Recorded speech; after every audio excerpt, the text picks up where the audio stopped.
right, so let's talk about negotiations. And I think this is really critical to understanding how things might go and kind of setting expectations for what to expect in a real estate negotiation. The goal, of course, is to always have buyers and sellers come together in a negotiation. It's just not always easy. Last thing we want to do is have parties feel like one side is taking advantage of the other. We don't want people feeling scorned. We don't want people upset, and so on. Right? So more importantly, we need both sides to be in agreement if we're to complete the purchase of your property.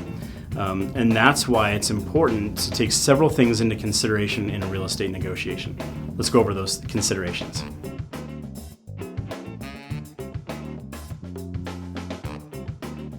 All right, so here's some things to consider when buyers and sellers are negotiating, right?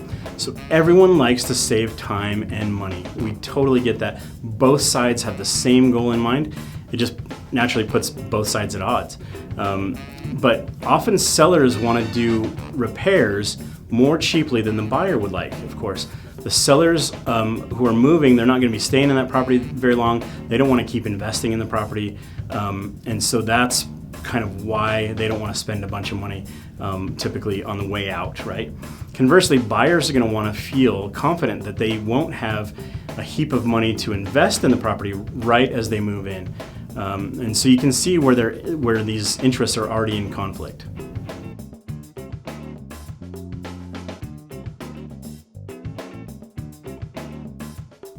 Right. Buyers may prefer to have certain repairs addressed prior to closing. Typically, these are repairs that involve health and safety matters, issues that would be an issue right when you moved in, right? So sometimes it's important for a buyer to get things done before they move in, right? You're the buyer, you want to have a certain amount of things done. You know some things aren't so critical before you move in, you can have them done after closing. But understanding that as buyers, most people want to have health and safety issues addressed is a key to understanding a successful negotiation.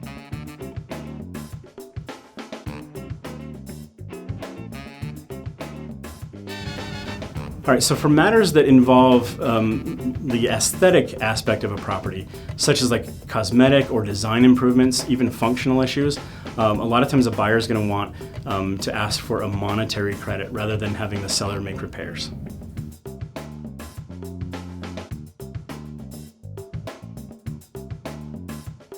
So often the condition that you find a home in is likely already indicative of the level of care that the seller has always been comfortable with, right? So in other words, a home that appears to be well cared for, when you see it, when you have that first impression, probably is also very well maintained.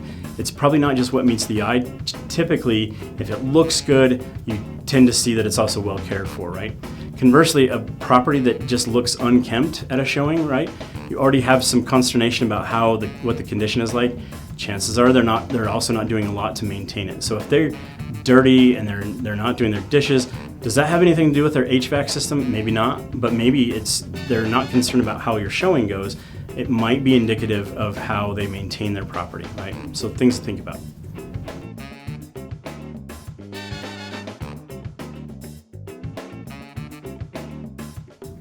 Okay, here's something else to keep in mind. Perspectives of a home greatly vary between buyers and sellers. So inspectors, tradespeople, and home buyers spend very little time in a property, whereas a seller has been there potentially for years, right? They have a very intimate knowledge of their home and the condition of that home. Now, let's say that an inspector finds water in a sump pit, okay? The inspector says we need to have a sump pit installed, a sump pump installed. The sellers are baffled because the buyers are asking for a sump pump to be installed when they've never ever had any water issues in their life, right?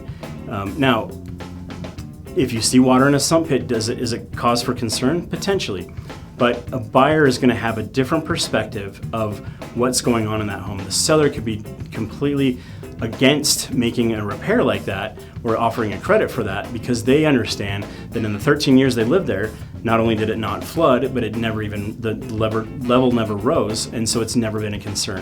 They're not going to want to fix that for you, but you may have this snapshot in time, kind of understanding of what the condition was in that house at that moment, and you may say, "Gosh, I gotta have this fixed." But you see again why this puts people at conflict.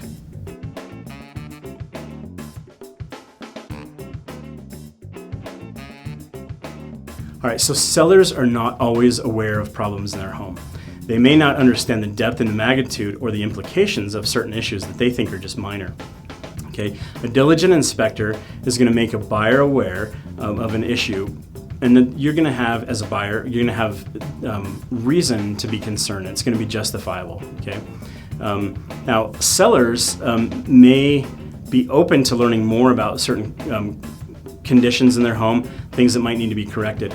And they're going to probably be more agreeable to fixing things for you if something is revealed that maybe is something that they're not aware of, or like something that's behind a wall, something that's unseen, right? And so that's something to keep in mind as well.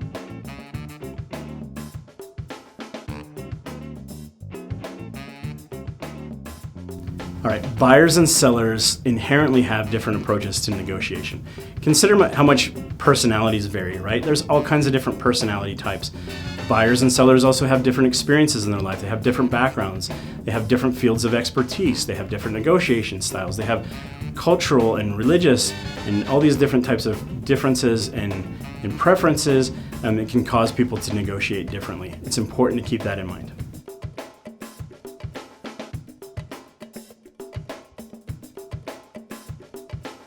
Buyers and sellers often value different things in a real estate negotiation. One side may value timing more or less than the other, and so dates and deadlines are more or less important to them. You may have one or both sides that have monetary targets involved or in mind, right? Such as break-even points, bottom lines, thresholds, budgetary constraints or considerations, right?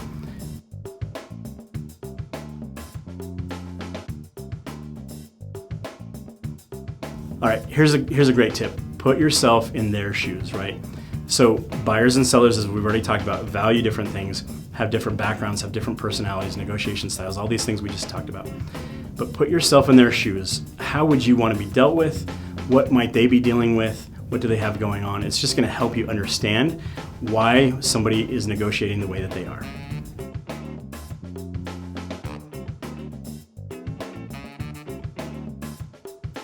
All right, so we want to create a win-win resolution. Keep in mind where the other side is coming from, and it doesn't always have to leave you vulnerable or doesn't have to make for a soft negotiation. It actually empowers you to have a win-win resolution in a negotiation. So again, understanding where they're coming from. Now, here's the good news. We are certified negotiation experts, right? So I personally have earned my master certified negotiation expert designation. That's something that less than 2% of all agents in the country have even bothered to learn and to earn. So I'll guide you through your negotiations, and we'll obviously get through this together.